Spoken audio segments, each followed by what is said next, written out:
What was wrong with Thomas the twin? Why was he such a doubter? On Easter Day, the other disciples had experienced the risen Jesus vividly. He appeared among them mysteriously, even though the doors were shut, to prove that he was no mere ghostly apparition, but the same Jesus who had been crucified. He showed them his hands and his side.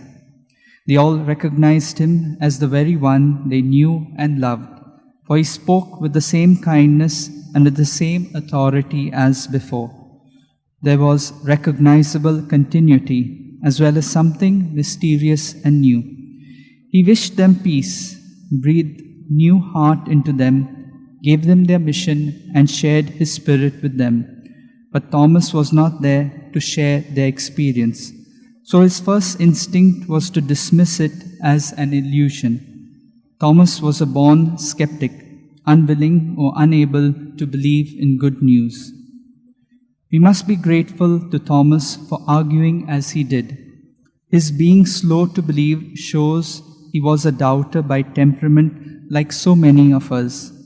His recovery of faith can help us renew our faith, to vicariously put our fingers into the holes and our hands into the Lord's side.